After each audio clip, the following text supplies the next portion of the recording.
Hi, everybody. Welcome to another episode of the Trail Network podcast. We are so excited to be here with you tonight.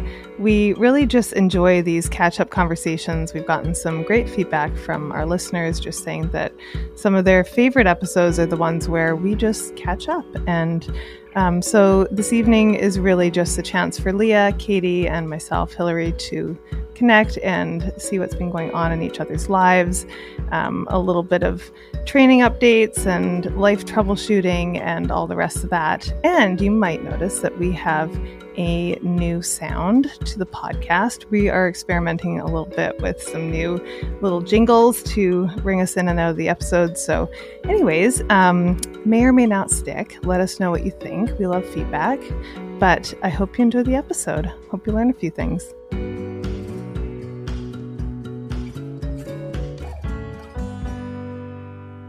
Hello, everybody. Welcome back to another episode of the Trail Network podcast. I'm Hilary Yang, and I am joined by my very good friends, Leah Yingling and Katie Asmuth. Hey, guys. I feel like this is like the only time we actually get to catch up these days, so it's great to see your smiling faces on the screen. It's so nice because we have our text thread, that's always, but then to actually see you, it just feels so great. So, plug for YouTube, guys, because you can actually see faces. That's great. Totally. And Leah's face is no longer frozen, which we've been troubleshooting for the last little while. So we're winning on all accounts right now. It can only get better. Oh, man. Okay, guys. So I feel like I have been the Disneyland Grinch. Can I just say? And okay, if you're running along listening to our podcast right now, I know there's some people that are like, oh, how could you? Disney is my life.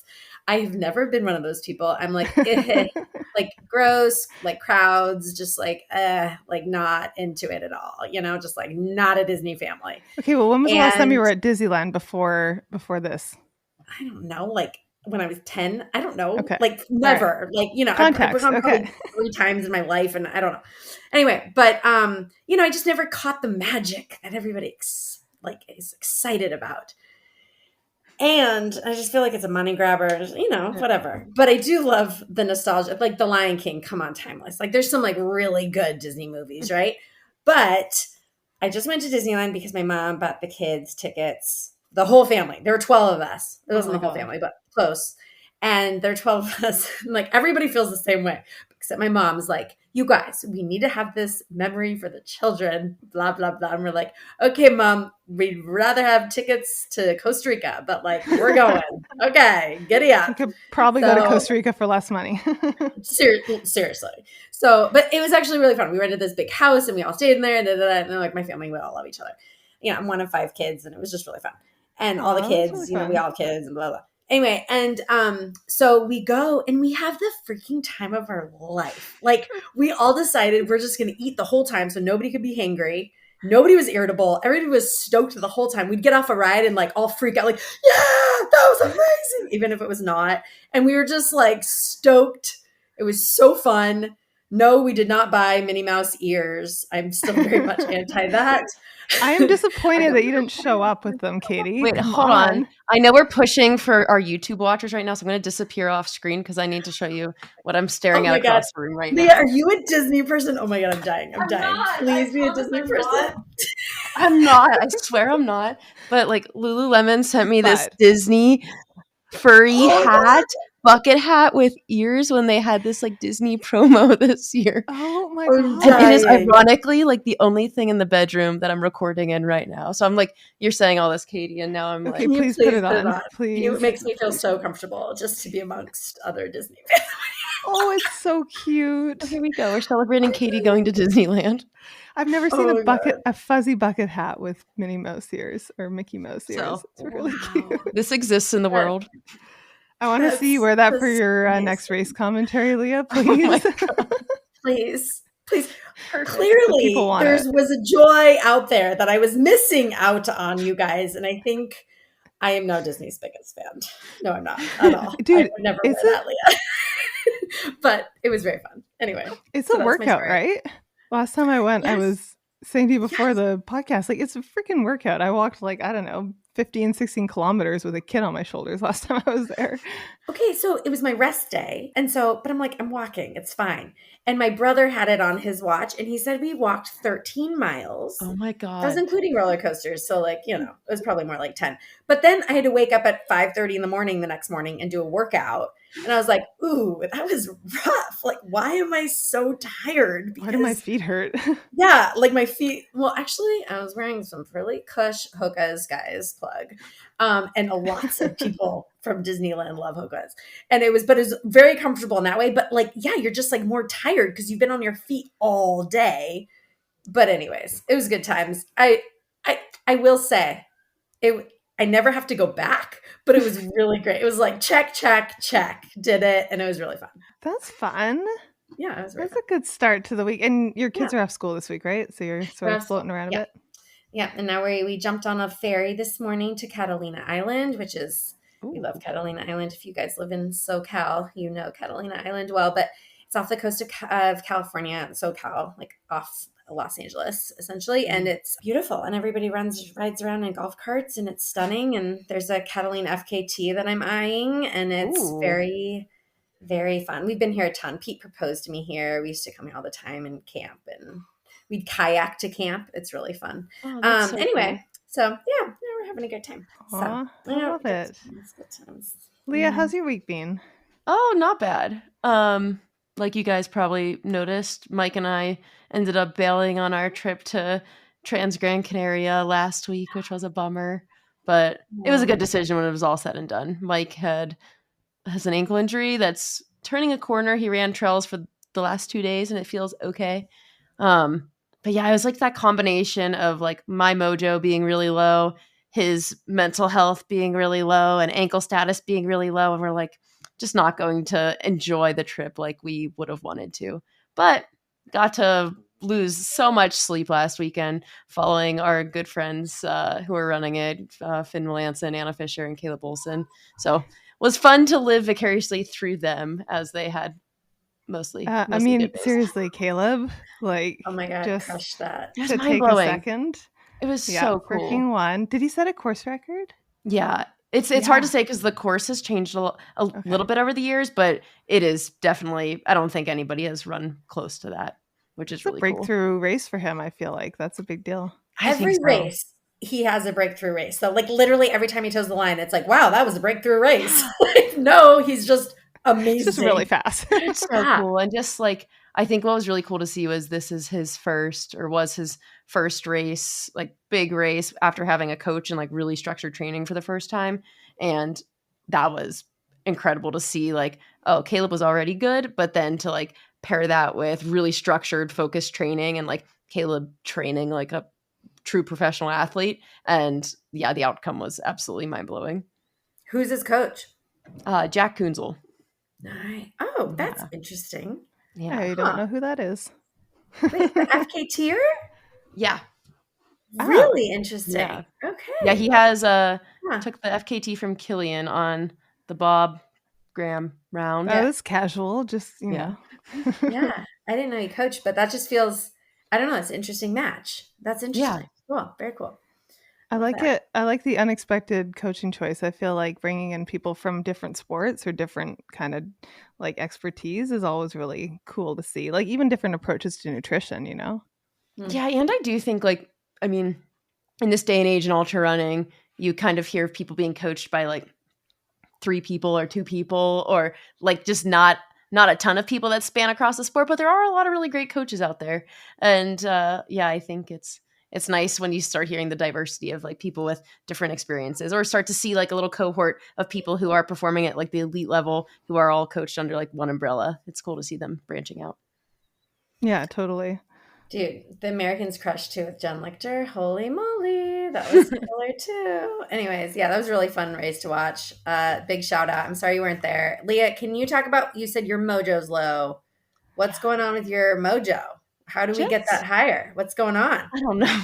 I honestly, guys, and it's terrible because I really want to say like I'm a strong, independent woman, but like my mojo running especially is like 100% attached to Mike's mojo running, and I'll be the first to admit it.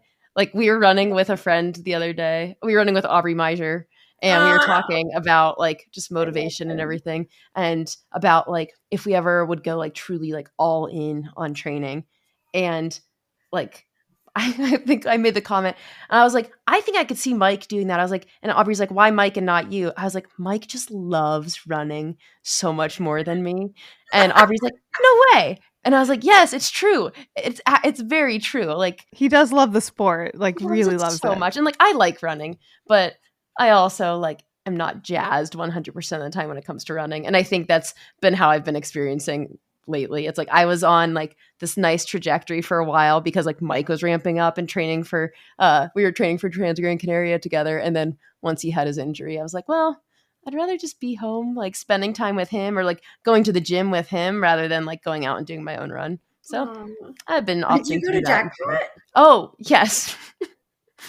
Yeah, we were at Jackpot. Went to Jackpot. So you guys kind of switched gears. You pivoted because you know what they say. They say if you can't go to Trans-Gran Canaria, Las Vegas is the next best thing. Same. But same race. yeah, Mike was excited about the Raj Dakota head-to-head there, and just decided to like head out that way, and was like, maybe I'll get some photo work. So he actually got to witness the whole day. I ended up like pulling the longest work day of my life and I didn't go to Jackpot. It was actually a really sweet story, but I did not go out to Jackpot at all during the day. And then Mike and I are sitting at a comedy show after the next day. So the next day after like the 100 miles done, 24 hours done, we're sitting at this comedy show, and Mike's like, oh, Leah, I saw your friend out there. You know, the one from college. We went to his wedding. And it's my friend Dan that I went to college with, who lives in the Bay Area. Him and his mom and his sister were all doing the 48 hour together. And I hadn't seen him since his wedding like 5 or 6 years ago. So I was like, what the heck? You're telling me now? And he's like, yeah, but they're in the 48 hour. Like we can still go see them. And I was like, okay. So after the comedy show was over at like 9:30 at night, we went back out to the Jackpot course, and we caught them at like hour 38, I think, of their 48 hour effort, and got to walk like a lap or two with them. Oh my gosh, I love that so much. Best sport in the world. He was a runner? Oh. Well, he had run his first ultra in college, and we trained together for that a little bit then. And yeah, his mom and sister and they're all doing the Tahoe 200 together this summer. And it was really cool just to hear about their experiences. Like a whole family endeavor, the 200 miler. This is really, really sweet. Yeah. Disney, forget Disney. Everybody sign up for an ultra. We should have done that, Mom. Or a 200 miler. 200 miler. Let's go.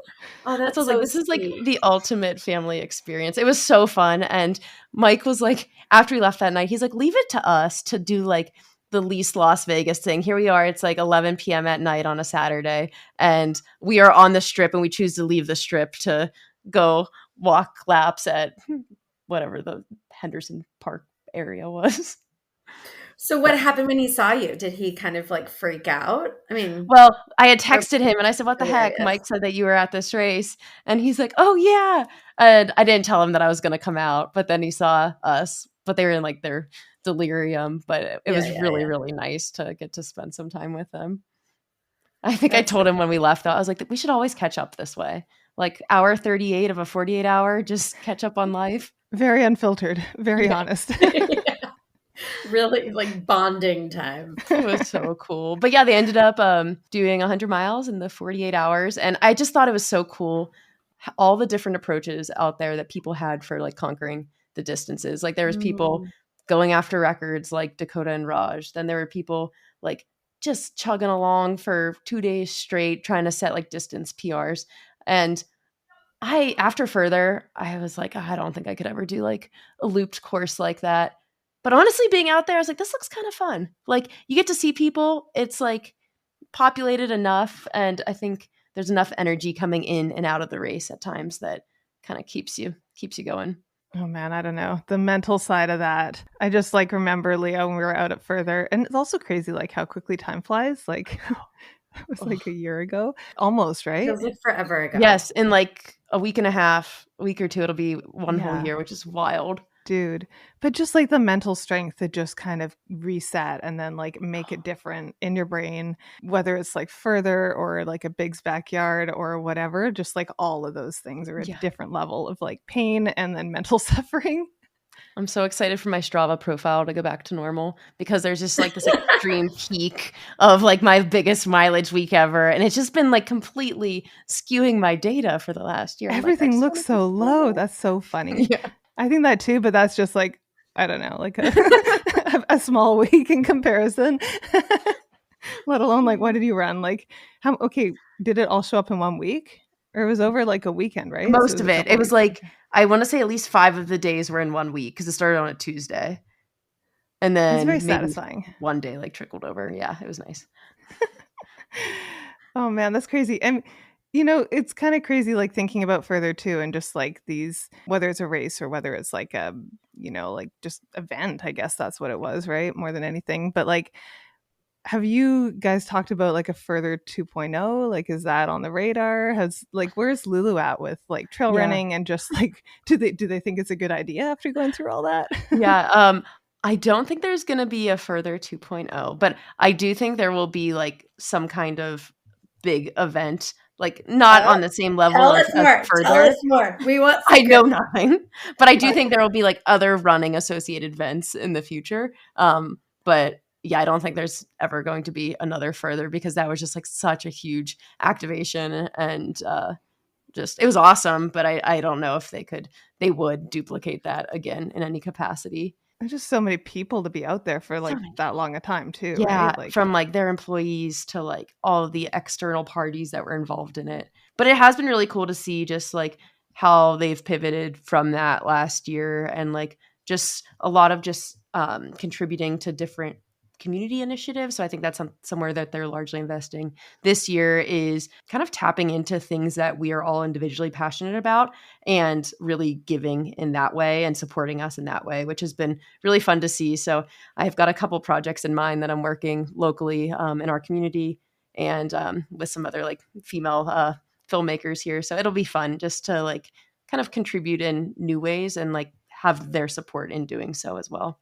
No, that's really cool. So wait, I have a question for this because we all are so curious what's going to happen with the research. Like, when is that coming out? I mean, we know it takes a long time, but like we're almost at the 1 year anniversary and we need to know what happened. Yeah. So I was asking this recently, and in the fall, there was a big like sports conference in Whistler, I believe. And you can actually access a lot of the abstracts that were presented there online. But if anybody's familiar with scientific research, often it kind of goes like, abstract at these conferences, you present a poster or you do a talk. And then that's kind of like a precursor to then a larger paper that's in development. And perhaps you might have like 3 abstracts that then actually contribute to a larger scientific article. So there's actually a lot of abstracts floating out there right now. And a lot of them were associated to this like exercise physiology conference back in sports performance conference back in the fall. But I think a lot of the research is going to be, or some of the research at the very least, is also going to be presented at, there's a female athletes conference in June that I actually get to be a part of, and I'll be on a panel in Boston. So I'm really excited about that. Is it TrailCon? No, I'm just kidding. Yeah, I wish. The Boston edition. That's really cool. I'd imagine, not entirely sure the specifics of who will be on that panel yet, but I think perhaps like Emily Krause, who was the further physician, and then some of the lead researchers. But we'll get to speak to a lot of the research that was performed, and then also have insights into what they're presenting there and the papers that will come out of that as well.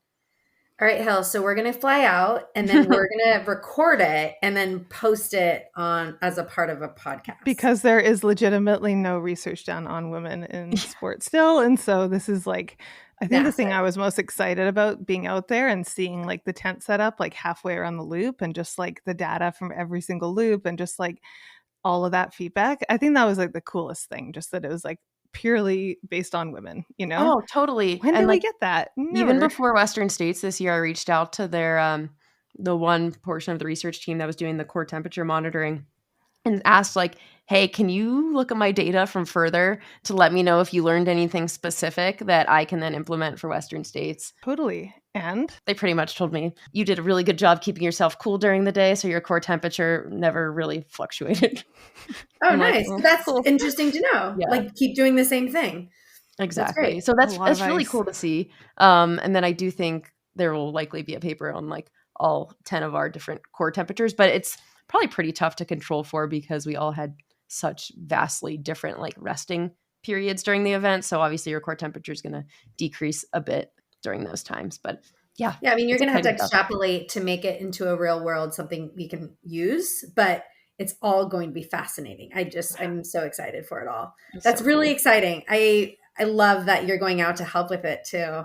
It's going to be really cool. Yeah. I think there's a little bit of fear for many of us. I'll speak for myself, but when there was some change in the team and with Lulu, and you're like, well, wait, does that mean that the research isn't coming out? Like we're all invested in this from a female sports performance perspective. And anyway, so I'm happy to hear that it's coming. So yeah, it's coming and it'll be exciting. And I think there's probably a shoe to come onto the scene here in the next little bit as well. And I know some of the gear from Further as well, like specifically the sports bra that was developed for Further. I think we'll see that come to market soon too, which will be exciting. Oh, that's cool. Because I was talking to Esther Two-Leg about this and because like finding a good sports bra, I feel like, and this is something I hadn't really thought about, she pointed out to me, like they don't design them or test them for long distance running or events really. It's all like 1 or 2 hour things. And it's like, I kind of blew my mind. I'm like, oh yeah, like our niche world of like, we're going to run for 24 or 30 hours or whatever it is. Like no one tests for that, you know, like that's what I was realizing too. When I was doing a lot of the like sports bra testing before Further, and I was like throwing ice down my sports bra, soaking myself in water. They're like, wasn't thinking of this use case. And I'm like, yeah, this is what I do.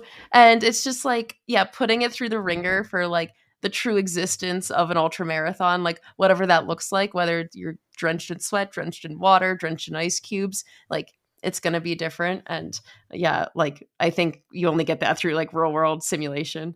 Right. Lulu's like, this wasn't exactly the demographic we were thinking about, which is interesting. This is so fascinating to me because I mean, yeah, like I guess it's kind of back to the commitment to trail running specifically, or is it just like female performance, you know? Anyways, however direction they go, and maybe you can or cannot talk to that, but I just think that activation was so exciting for all of us. So cool. So anyways, I love that you're part of it. Cool. Oh, thanks, Katie. It's very cool. Thank you, Osprey, for sponsoring this episode of the show. Osprey packs are known for being durable, sustainable, and comfortable. I've been seeing a ton of Duro and Dyna trail running hydration packs on the trail, and I'm sure you have too. I also have to rave about my new favorite luggage, the Daylight Carry-On Travel Pack 44 liter. It is the biggest carry-on allowed on an airplane, and wow, have I been amazed at the amount of gear that this can carry. It's shocking. You can use it as a duffel or a backpack, which is super handy, and it has 2 stretch water bottle pockets, which I love. An open suitcase style with full zip opening. Honestly, it's the perfect travel bag for those on the go. The Daylight Carry-On Travel Pack 44 liter. Try it out at osprey.com or check on the Pack Finder link to find the perfect pack for you. Katie, how's your training going? You're kind of coming out of the Black Canyon, everything, and then looking forward. Yeah, it's funny. I'm feeling less and less like I probably should be more embarrassed or spiraling about this like DNF. No, you should not at all. Not at all. Good. It's back to a trust thing. Like I know what I can do, and it's like my foot's fine. I'm fine. It just wasn't my day. I've just never not had a day. Like I can usually pull it off, even if it's not the best day ever. And I didn't, and that's okay. Like, okay, well, I learned what that's like. And it was definitely a hit to the ego in the sense of like, whoa, like first race with Hoka and first race comeback. And then you're like, womp womp. But I'm feeling good now. Like I did for like a couple days. I was like, damn it, that was kind of anticlimactic. Womp. But it was so fun to be there. And now I feel like really stoked. I'm just really excited. The plan is Canyons. I still haven't announced it publicly because I'm still signed up for Gorge. I really you heard it here first, folks. I really want to be on a world's team, especially after listening to Courtney Olsen. And you're just thinking about like, man, to represent your country, and especially the way our country is right now, I'm like, I want good in the world, and I want to be like proud of something with our country, and just to be able to like race for a team and for, knowing that every place means something. I just think there's something so cool about that. And I don't know, I love team sports, and I really want to do that sometime in my career. But holy moly, you guys, that Western States fever is insane strong. I just can't let it go. It's sick. It's weird. It's an addiction. I don't know. I just love the race so much and the people so much. And I just really, really want to get back there. So I'm going to Canyons is the plan.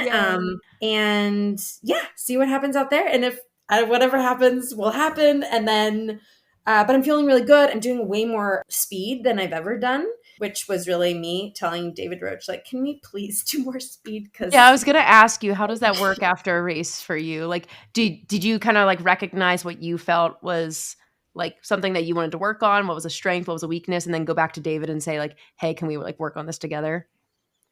Yeah, I think there was a lot of fails. I talked about it on our episode, whatever, a couple weeks ago. But that one fail was that I looked at my heart rate and was like, oh, wow, this feels too high. I've never gone out this fast. And so I'm going to like run within myself because, wow, everybody's going out way faster than I'm ready to. And then I realized, no, I actually need to be ready to go out that fast if you want a ticket. If you want to actually perform and compete with the best, you have to be that fast that this doesn't feel fast. So I need to be able to run at least 20 miles at 6:30, 6:45 pace. And frankly, right now, that feels like effort. So I need to make sure that that doesn't feel like effort by Canyons. And I'm working on it. And that feels just where I'm at. And I think just respecting the time it takes to be able to get back that speed and fitness. And yeah, my body's ready. I just need to put in the time. And I don't know if I'll be ready by Canyons, but hell, I'm definitely humbled and hungry and happy to be back. And I don't know what the rest of the year is going to bring, but I'm here for it. I'm ready for the roller coaster. Let's go. Whatever happens, happens. So yeah, that's where I'm at. So I'm in Catalina, and I'm really eyeing this Catalina FKT. I'm telling you guys. Oh my gosh. It's like what buttery, does it entail? fire road. Oh, I love it.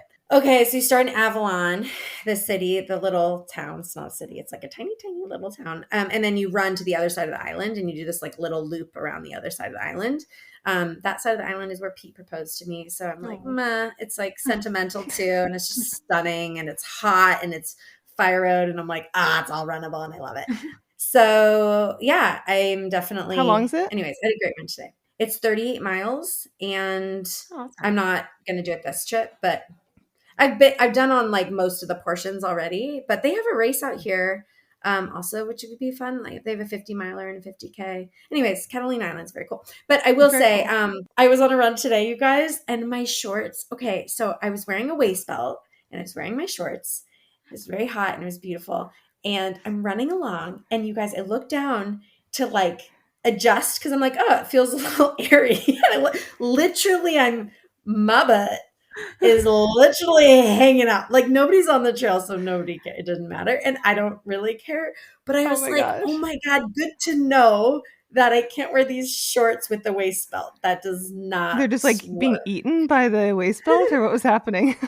Exactly. Like I had put a gel or like whatever. I was adjusting it, and like it just like rides up way high, and you're like, oh, because they're airy race shorts, they're like really, really light, great shorts, but not with a waist belt. So now I know.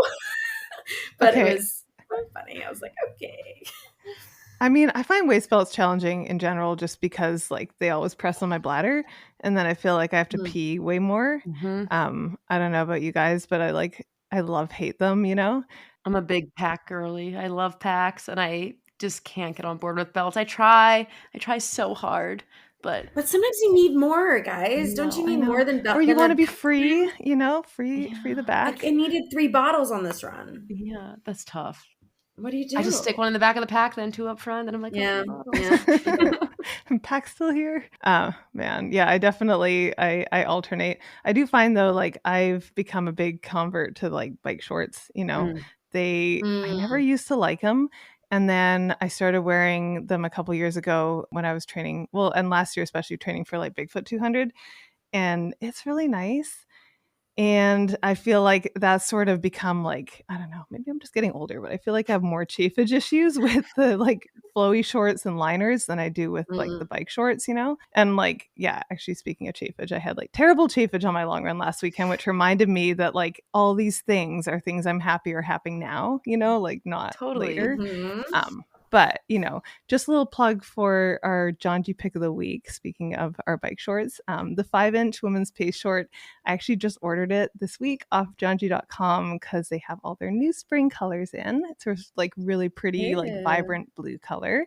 So I'm super excited about that because I've been wearing like the 7-inch ones, and I do feel like maybe it's just me being a little bit like, I don't know. I feel like they kind of chop my leg off. Like they make me feel 7-inch like I've got, like, is thunder the absolute thighs. worst length for me. It kind of is. Like, I don't know. That's just like my ego talking. But I'm like, leg off. Wait, what? It like, chops well, your just leg like off? it's this is a giant like sausage casing on my leg. It cuts It's like a 7-inch little long. shorts. Spandex shorts cut your body off at like the worst. They do. I'm with you, yeah. Hilary. I detest 7-inch. Like I'm like 5-inch or shorter, most likely like 4-inch or shorter.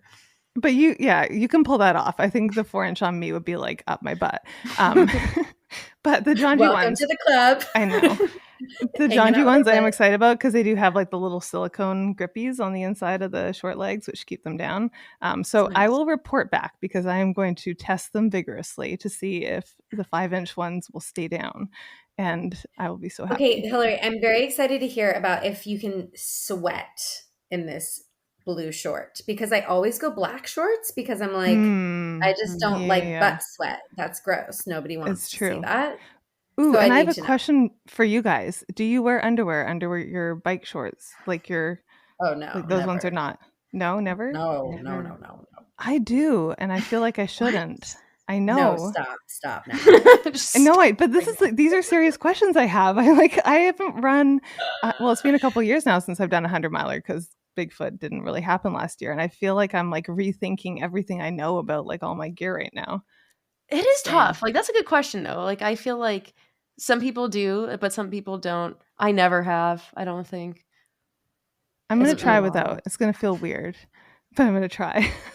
Good luck. I'm like, I've been running ultras for 12 years and I still don't have everything figured out. Like that's kind of the crazy thing about it, right? Like, you know, I love it. Well, our bodies change. It's so fun, right? Yeah. Like it changes and your preference changes. And I don't know, that's what makes it all fun. Like if we had to figure it out the first year, that would be so uninteresting. Like, it is wild too, like this with our bodies changing, but then I'm also thinking about like you, Katie, like pre-injury, post-injury, coming back and racing, and like how you were talking about like how the sport had changed in that time and like being able to level up in those ways too. So I think like we're always learning. It's like just when you think you've got something figured out, you're thrown for a loop and you're like, I actually know nothing. Okay. Well, totally. Think of like the gear, if you look at kind of old school Western States photos, and by old school, I don't even mean that long ago, but like when Ellie was running and winning, but like 10 years, 15 years ago, and like the packs were like giant school backpacks and like, you know, like nothing was really like that technical. And now it's like crazy, right? That did like fabric developments and all that stuff. So I do feel like, I guess it's legit to keep kind of questioning like what's out there and what works for us because it's changed so much. Well, yeah, back to Lulu and John G, companies that are actually making gear for trail running, which is very cool. I love that. Yeah. Okay, you guys, I have something I really need to say because I got a text from a friend and she is asking me this question and I'm like, okay. I'm going to bring this up with the pod because I want to see what you guys have to say. So you've never heard this question. I need both of you to answer. Okay, the last 2 races I've done that are over 20 miles, I start to feel like I have a UTI, burning and pressure and needing to pee constantly, even if it doesn't come out. It's my latest mystery. Never happened pre-children. Okay, so maybe you guys don't have children, but you know, does this ever happen to you? And I'm like, I don't think this has happened to me. I was like, I feel like sometimes when I'm doing a really, really hard workout and I'm like, lactic and I'm like, I feel like I kind of have to pee, but then I'm like, maybe that's just my brain being like, stop, like stop doing what you're doing because we're shutting down over here. But I'm curious if you guys have had a similar situation. That's a good question. I feel like not the burning, but like that sudden urge to pee and then you don't actually need to pee. Like I've had that and I feel like that's when I'm working hard. And maybe some element of like dehydration combined with like maybe like weakness and core strength and like pelvic floor strength perhaps, which I'm sure Katie, you know a little bit like more about like pelvic floor from like post Yeah, I was thinking pregnancy. because my friend is very, very fast and she's more like she does more like 50K distance and she's like screaming fast. I know this woman is like clenching her pelvic core so tight because she's a little fast. And so in my mind, I'm like, maybe it's because she needs to like loosen that pelvic floor to like let it so that you can actually clench. Do you know what I'm saying? Yeah. Because if you're just tight, like so often runners have a hard time with incontinence or having feeling like that feeling of that pressure, that burning feeling. And it's because we're so tight and we can't relax those pelvic floor muscles because we're running. And so learning to like loosen so that then you can tighten is a hard mystery, I think, and generally complex to figure out. It is interesting too, because like even when you think about like pelvic floor exercises in general, it's always talking about like the Kegel exercises, but the alternative like relaxing aspect is equally as important as the one that is always focused on, which is like the Kegel exercise.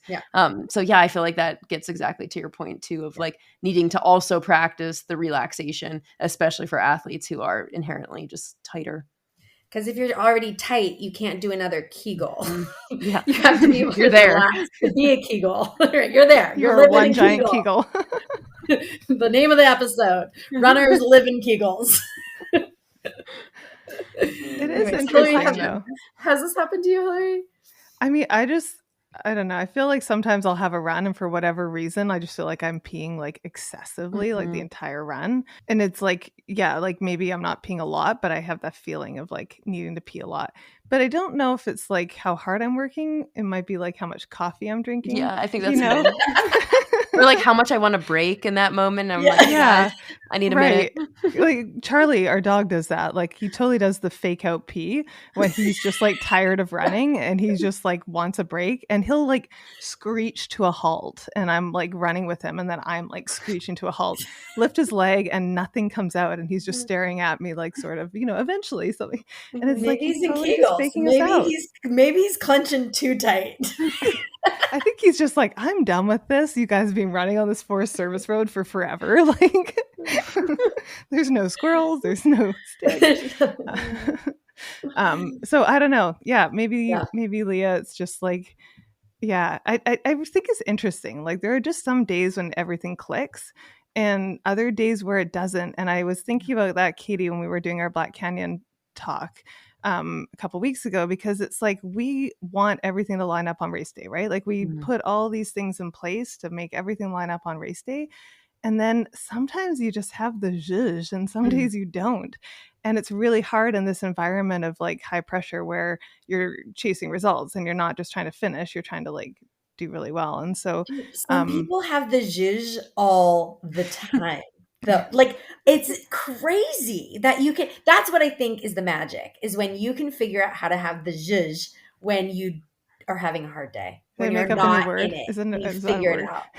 You know what I mean?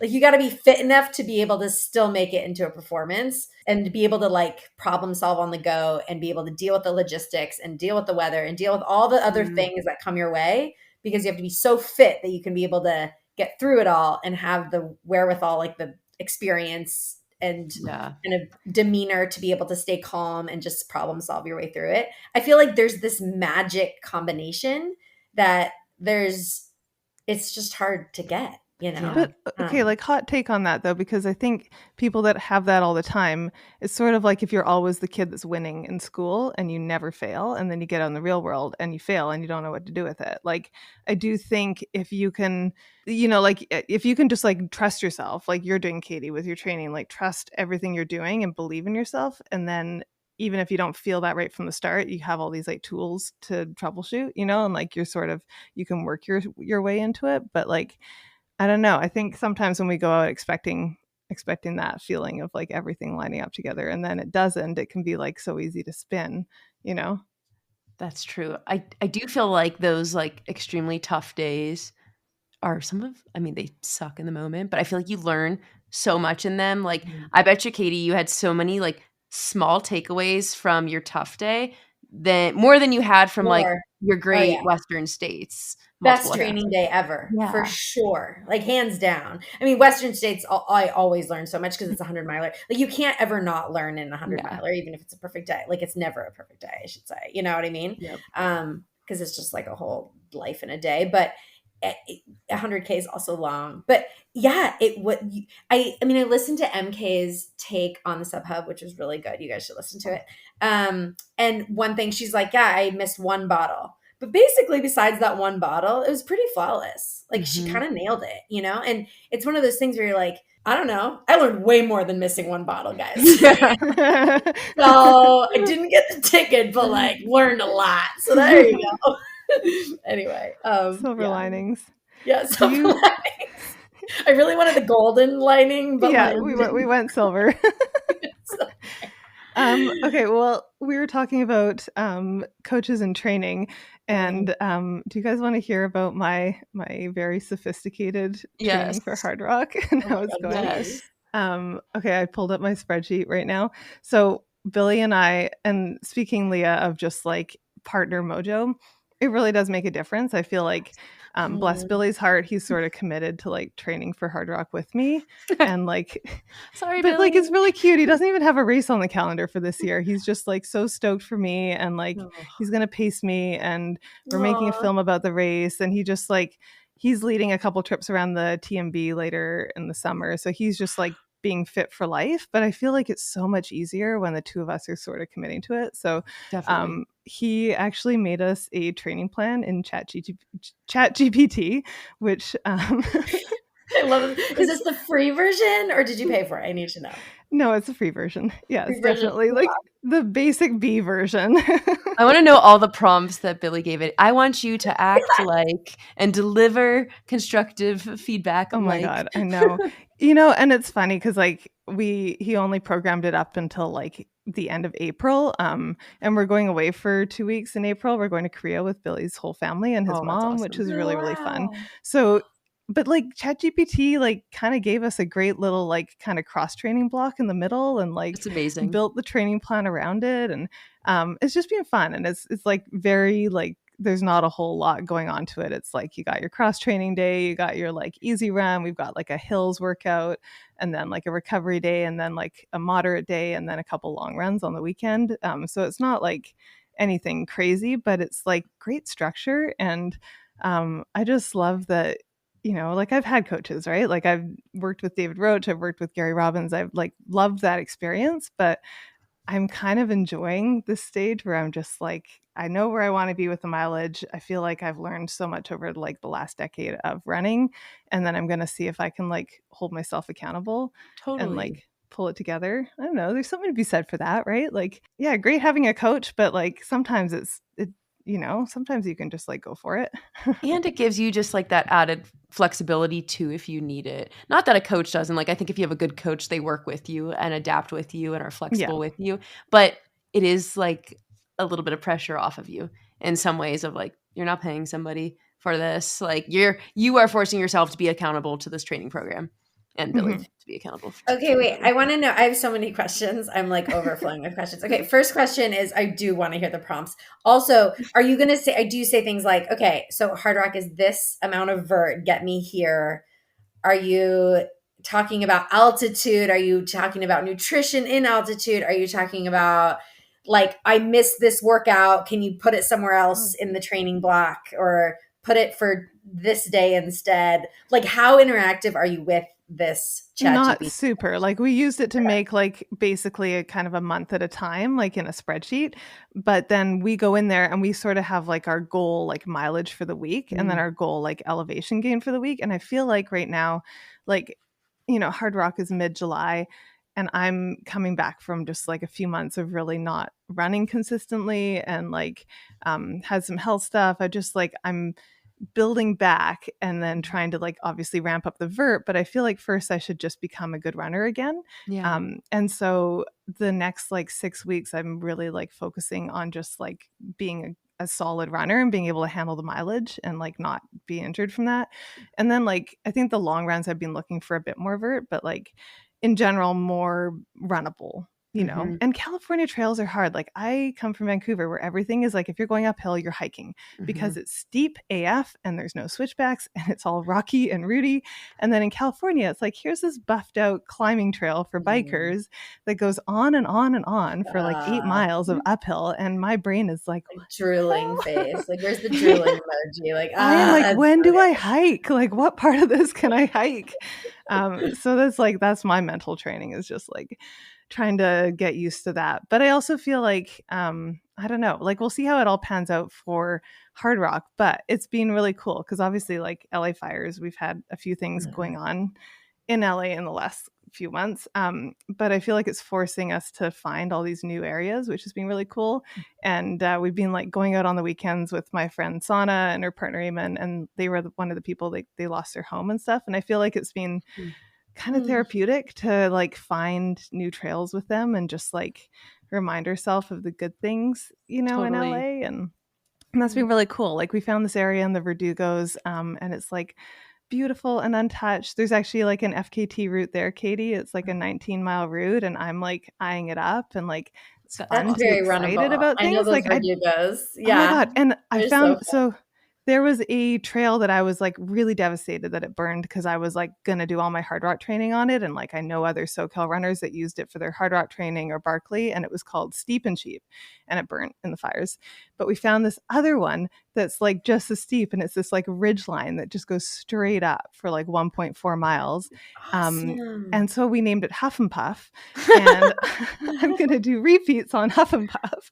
And like, it's kind of, I don't know. I think there's something kind of sweet about like resetting your expectations. Like, I mean, I come from big mountains and big climbs, and then I'm just like so happy to have this like to have Huff and 1.4 mile section of Huff and Puff, and just like go up and down it. And it's actually like super steep, and I had DOMs in my legs from coming down it because it was like this like total. Yeah, because it's like kind of sandy and you're like skidding out. And I was like, this is totally like coming down Grant Swamp Pass, you know? It's so true.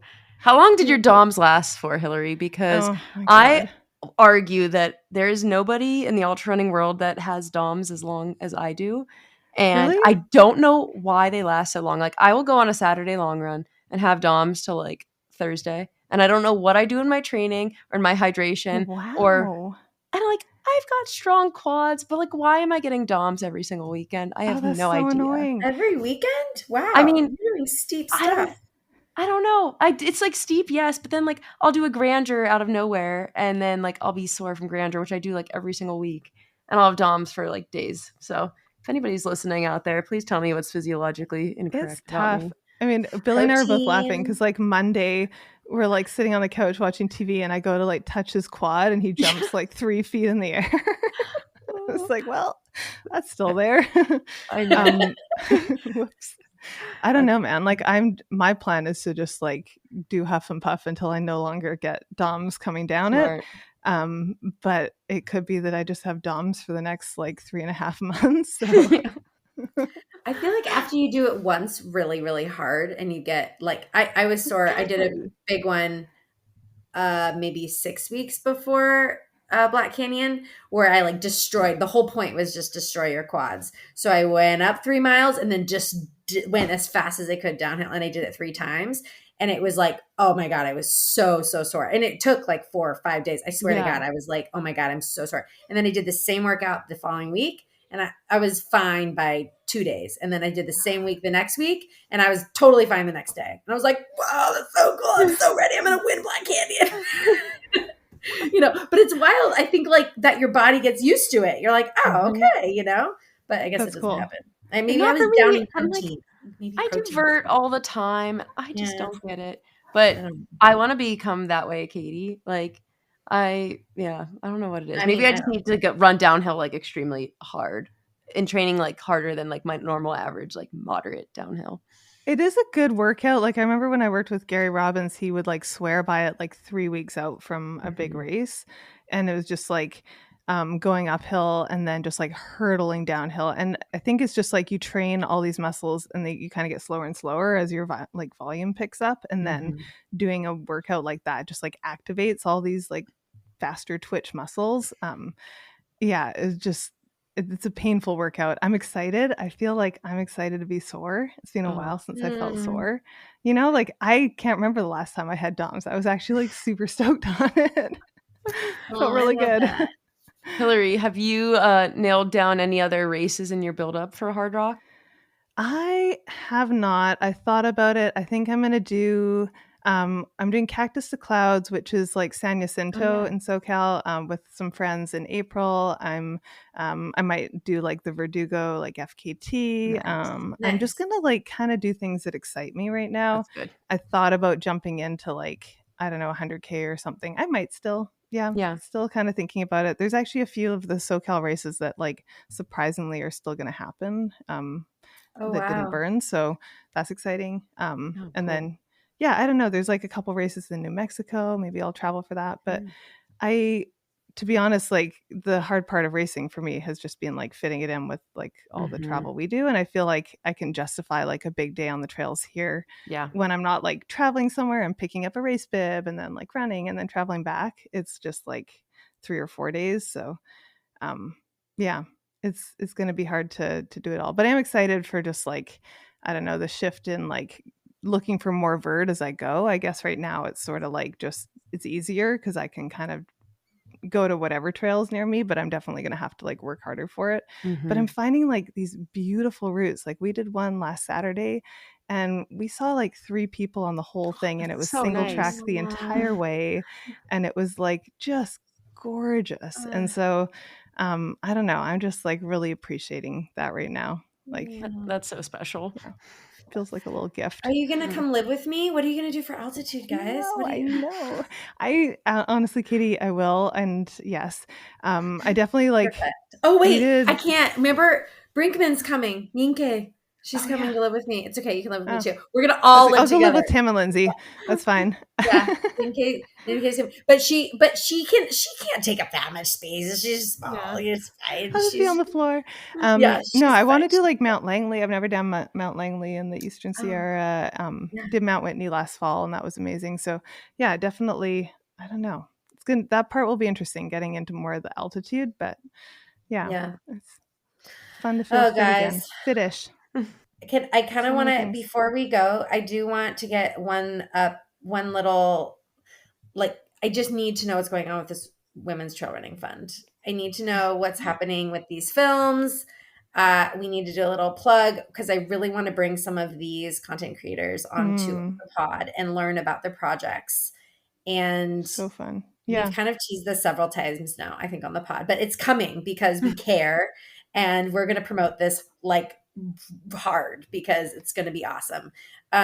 So Hilary, anything you can give us right now? Well, Corinne and I actually had video calls with the finalists for the grants last week. And we like finalized all of that, which has been really, really exciting. And I mean, honestly, I think it took us a bit longer than we would have liked to get through it all, but we had so many amazing applications. Like there was 87 different applications from around the world. And amazing. Like we wanted to go through like each one and like give it the time it deserved. And so we had like the 9 women that are on the advisory committee and then the 2 of us, and we all went through every single application. And then we had a video call and we like brought forward our favorites, like the ones that we really thought. It was really interesting, like how many of us were sort of aligned on like the ones that spoke to us, considering like it's a group of women that are from around the world. Like we've got a few from Europe and Asia and then North America. And I just thought that was really powerful, like the power of storytelling and what resonated. And so many of the stories that like really spoke to me were about women that were like in different stages of life, or like maybe they're going through menopause, or they're like recovering from addiction, or they're trying to be a single mom and raise a family, or they're just like doing all these things that women do and like just juggling so many different facets of life. And I think that's what I wanted to see out of this whole thing. And that's what inspires me, is just like, you can do all these incredible things and be a runner and have that identity, but also like you're wearing so many hats and stuff. And so honestly, like it was incredibly hard to like nail it down to the final projects, but we are going to like officially announce it. So I won't like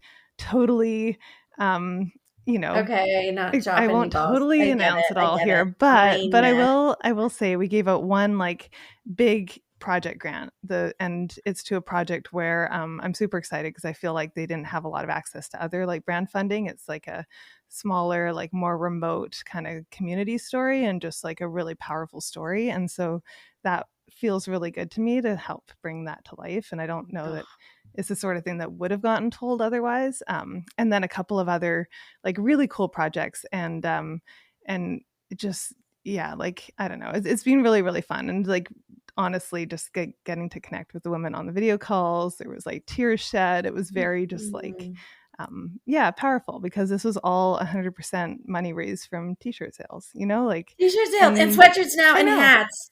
So go buy yours, everybody. Here for the women's race. I see them at the races this year, and like, it just, I don't know, it's like we all want this, and it's really, really cool to like not just like have the t-shirts out there and like the message with the t-shirts, which is like so important, but then to also be able to use that money and to like pay it forward and tell other stories. It's just been really, really cool. So yeah, we're going to roll like more about the projects out, and hopefully like really support them and find ways to like make sure the stories get out there as they're being told. But yeah, it's very cool. It's nice when all these different things come together and you're able to like take it and do something really, really powerful with it. Oh, I love it so much, Hilary. Yeah, so much. I keep teasing it, but we'll cover it more once it's all announced. But I know that's the overview, but it's very exciting, and we like have the projects finalized, and like now we get to like support them and like make sure they all come together and come to life. So yeah, it's very cool. Thanks for asking. Yay! Keep buying stuff, guys. Just buy all of the things. There's 3 things we've got. I know we've got fun like tech hats coming out, and like stuff for Western states, like more hot weather stuff. So it's kind of fun, Yeah, supporting these important projects. I love it. Thanks everybody for joining us. This was super fun. I love catching up. I hope our listeners are okay with us just bantering and talking about random stuff for an hour. But yeah, we love you guys. Yeah. There's some gems in between all the little side rants and soapboxes. Mickey Mouse hats. Mickey Mouse hats. That's oh my gosh. Watch the YouTube for that one, Leah. That was priceless. I can't believe you have that. All right, on that note. With your Santa earmuffs, you've got a collection. I got it all. All right, guys. Okay, until next time. Bye. Bye. All right, guys. Thank you for sticking around if you made it to the end of the episode and bearing with us as we catch up and go on tangents and little side rants. But we had fun. I hope you enjoyed coming along on the ride with us. If you enjoyed the episode, we would love to hear from you. You can leave us a comment. You can rate us on Spotify, which is very helpful, the Trail Network Podcast, or find us on Instagram at the Trail Network Pod. Send us a DM. Tell us who you'd love to hear from, what you'd love to hear more of. Send us your burning questions, all of that. We would love to hear from you. It really does make a difference and makes us feel like we can keep doing this. Special thanks to our sponsors for the podcast this week. We've got Janji and Osprey. So thank you for all of your support. You can check out our show notes for discount codes for our sponsors, and we will see you next week.